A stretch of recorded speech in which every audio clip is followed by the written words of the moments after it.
আজি গুৱাহাটীখন চাফ চিকুণ কৰি ৰাখিবৰ কাৰণে 111খন বিভিন্ন ধৰণৰ বাহনৰ আজি আমি শুভাৰম্ভণি কৰিলোঁ। এই 111খন বাহনৰ ভিতৰত চুইপিং মেচিন আছে, অটো ট্ৰিপাৰ আছে, সৰু স্মল চাকিং মেচিন আৰু ডাম্পিং মেচিন ডাম্পাৰ আছে। গতিকে 111খন বাহন আজি আমি ৰাইজৰ সেৱাত মুকলি কৰি দিলোঁ। এই মেচিনসমূহ বা এই বাহনসমূহ মুকলি কৰি দিয়াৰ লগে লগে গুৱাহাটীৰ স্বচ্ছতাৰ ক্ষেত্ৰত কিছু পৰিমাণেও সকাহ হ'ব। বিশেষকৈ ৱাৰ্ডে আমাৰ যিসমূহ NGO জাবৰ কালেকশ্যন কৰে, তেওঁলোকৰ গাড়ীবিলাক পুৰণা হৈ গৈছিল আৰু নতুন গাড়ীৰ সংযোজনৰ প্ৰয়োজন আছিল। গতিকে 50খন অটো ট্ৰিপাৰে এই কামখিনিত সহায় কৰিব। ৰাস্তাৰ ধূলি মাকতি ইত্যাদি চাফ চিকুণ কৰাৰ ক্ষেত্ৰত এই চুইপিং মেচিনখিনি যথেষ্ট সহায়ক হ'ব। গতিকে মই আশা ৰাখিছোঁ যে এই বাহনসমূহৰ সংযোজনে গুৱাহাটী পৌৰ নিগমক যোৱা সময়ত যেনেকে 402ৰ পৰা আনি 46 নম্বৰ স্থানলৈ আনিছিল, এইবাৰো আৰু আগবাঢ়ি যাবলৈ স্বচ্ছতাৰ ক্ষেত্ৰত আৰু আগবাঢ়ি যাবলৈ সহায়ক হ'ব। মই পৌৰ নিগমক সকলোকে ধন্যবাদ জ্ঞাপন কৰিছোঁ। মই এটা কথা কওঁ যে আমি কৰ্মচাৰীসকলৰ ক্ষেত্ৰতো সদায় তেখেতসকলৰ অভাৱ অভিযোগসমূহ পূৰণ কৰাৰ চেষ্টা কৰোঁ। এতিয়া পৌৰ নিগমৰ কৰ্মচাৰীয়ে ROP বিচাৰি আছে, আমি সেই ক্ষেত্ৰতো পজিটিভলি গৈ আছো, আমি চেষ্টা কৰি আছো। কিন্তু তাৰ লগে লগে আমাৰ আশা হ'ল যে পৌৰ নিগমৰ কৰ্মচাৰীসকলেও এই বাহনখিনি আমি কিনিছো, ধৰক এই বাহনখিনি যদি ভালকৈ তদাৰক নকৰি কম দিনত নষ্ট হৈ যাব। বহু সময়ত আমি বাহনসমূহ তেনেকুৱা দেখা পাওঁ যে কিনা হয় ঠিকে, তাৰ পিছত যিটো তদাৰক হ'ব লাগে, যিটো পৰিচালনা হ'ব লাগে, সেইটো কম হয়। সেইকাৰণে মই আজিয়ে কৈছো যে এই ক্ষেত্ৰত কৰ্মচাৰীসকলেও খুব সঠিকভাৱে কাম কৰিব লাগে আৰু বিষয়াসকলে মনিটৰিংটো খুব ভালকৈ কৰিব লাগে। গোটেই আমাৰ গোটেইখিনি খবৰ আমাৰ মেয়ৰে দিব পাৰিব কিমানত কিনিছিল, কাৰণ আমি একেলগে 250খন অটো ট্ৰিপাৰ অৰ্ডাৰ দিছিলোঁ। এতিয়া 50খন আহিছে।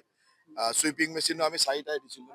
গোটেই ষ্টেপ বাই ষ্টেপ আহি আছে, গোটেইখিনি কাম নাই। সঠিক তথ্যটো আপুনি পৌৰ নিগমৰ পৰা।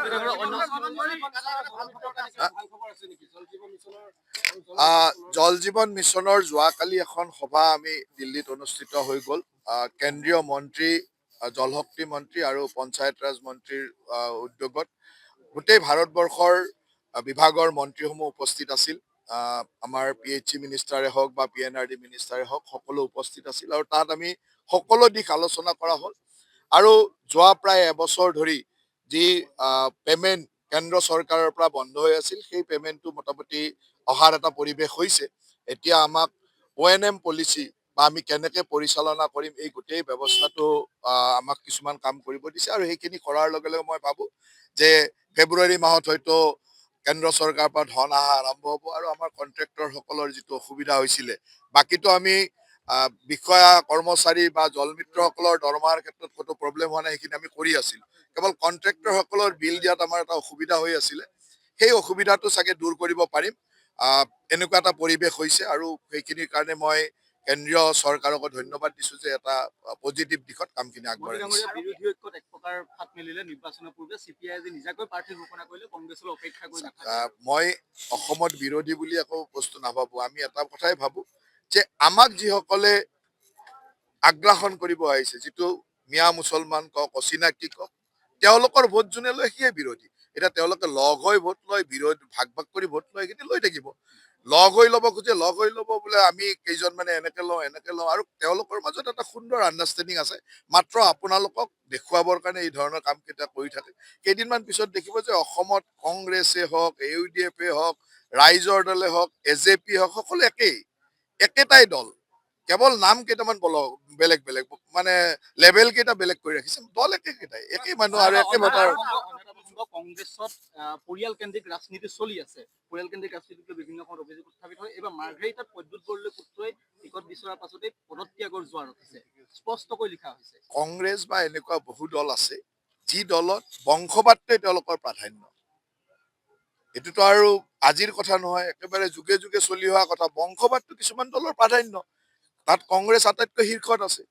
বাকীবিলাক বহু দলতে আছে, কিন্তু কংগ্ৰেছ আটাইতকৈ শীৰ্ষত আছে আৰু বংশবাদ ৰাজনীতিলৈ অনা মেইন দলটোৱে হ'ল কংগ্ৰেছ দল। আৰু এটা প্ৰশ্ন যে মুখ্যমন্ত্ৰী গৌৰৱ গগৈ বাৰে জিন্না আখ্যা দিছে, তেওঁ পাকিস্তানৰ লিংকটো নহলে থাকিব নোৱাৰে নেকি?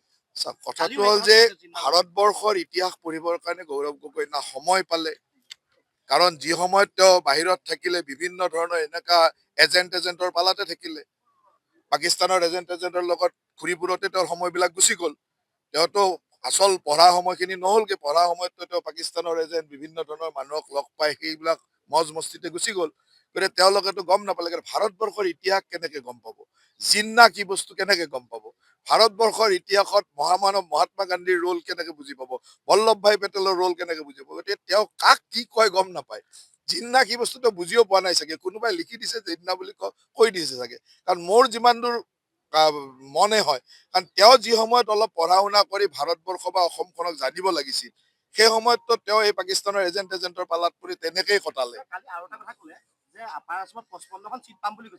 সেইটোৱে কথা মই দেখোন ক'লো যে অসমখনক জানিবলৈ হলে অসমৰ লগত আত্মিক সম্পৰ্ক লাগে যিজন মানুহে অসমখনৰ লগত আত্মিক সম্পৰ্ক গঢ়িবই নোৱাৰে আমিও বহুত মানুহ দেখিছো যে ইংৰাজী মিডিয়ামত পঢ়ে বিদেশত পঢ়ে তথাপিতো অসমীয়াৰ এনেকুৱা অদ্ভুত টোন এটা হৈ নাযায় যাৰ অসমীয়াৰ লগত আত্মিক সম্পৰ্ক নাই তাৰ তেনেকুৱা হ'ব অসমীয়া ভাষাটো মই বাহিৰত থাকিলো বুলি পাহৰি যাম নেকি অসমীয়া ভাষাটো এটা মোৰ এনেকুৱা অদ্ভুত উচ্চাৰণ এটা হ'ব নেকি যদি মই অসমখনক ভাল পাওঁ তাৰ পৰাই বুজা যায় যে তেওঁৰ অসমৰ লগত কোনো আত্মিক সম্পৰ্ক নাই সেইকাৰণে তেওঁ অসমখনক এতিয়া যিমানেই ক'ব নোখোজে কিয় ৰাইজৰ কাষত ধৰা এতিয়া উজনি অসমত 55খন পাম বুলি কয় 55 আসনেই নাই কিন্তু তেওঁতো গণিবও জানিব লাগিব জানিবতো লাগিব যে আচলতে অসমত ক'ত কি আছে কোন জনগোষ্ঠী ক'ত আছে কোনফালে কোন মানুহ থাকে ক'ত থাকে তেওঁ মাত্ৰ এতিয়া তেওঁক উপদেশ দিয়ে যে কোন মিয়াৰ জেগাত যায় অলপ মানুহ দেখা পায় মিয়াৰ জেগাবিলাকত মিটিং কৰি ফুৰিছে গোটেই মিয়াৰ জেগাটোৱে বিচাৰি ফুৰে আৰু কৰবাত যদি বেলেগ জেগাতো যায় মিয়া জেগাৰ পৰা গাড়ীৰে মানুহ আনি কোনোমতে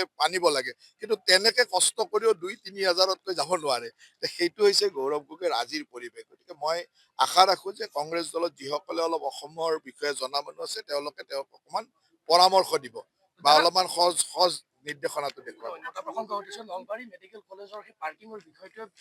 মই ইতিমধ্যে ডিচি ডাঙৰীয়াক আমাৰ জিলা আয়ুক্ত ডাঙৰীয়াক ইয়াৰ এটা মানে এনকুৱাৰী কৰিবৰ কাৰণে দায়িত্ব দিছো কি হৈছে ময়ো নাজানো ময়ো টিভিতে মানে ছচিয়েল মিডিয়াতে দেখিছিলো মই দেখাৰ লগে লগে ছচিয়েল মিডিয়াৰ গোটেই কথাখিনি মই জিলা আয়ুক্তক তদন্ত কৰিবৰ কাৰণে দায়িত্ব দিছো আমিতো যোৱা যিদিন মানে যোৱা 10 বছৰ ধৰি মিয়াৰ কথাই কৈ আছো নিৰ্বাচন বুলি নহয় সদায় মিয়াৰ কথাই কৈ থাকো আমাৰতো আপোনালোকে বোধহয় এইকেইদিন নিৰ্বাচনত বেছিকে আমাৰ নিউজ বজাই কাৰণে আমি মিয়াৰ কথাই কৈ আছো 10 বছৰ কৈ আছো যে এইটোৱে অসমখনক বচাব লাগিলে এই আগ্ৰাসনকাৰী মিয়াৰ পৰাই বচাব লাগিব এটা কথা ঠিক যে সংখ্যাৰ কথা আমি ক'বলৈ নাযাওঁ কিন্তু অসমবাসী ৰাইজৰ মৰম ইমানেই আছে বুলি আমি ভাবো যে ভাবিব নোৱাৰা ধৰণে এটা প্ৰচণ্ড বহুমতেৰে আমি জিকি আহিম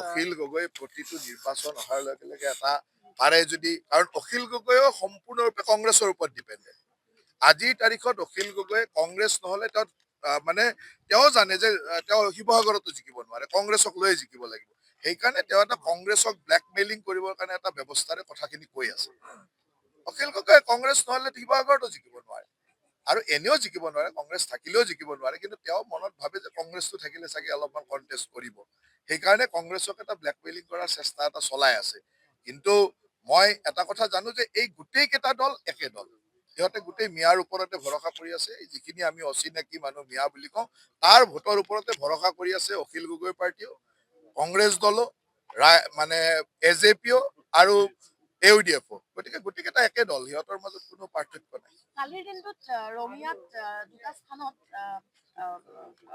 আপোনালোকে বিচাৰি পায় আমিতো নাপাওঁ আমি গমো নাপাওঁ এইবিলাক কথা আপোনালোকে বিচাৰি পায় যিকোনো খবৰৰ বাবে যোগাযোগ কৰক আমাৰ এই নম্বৰত 9181 307 2221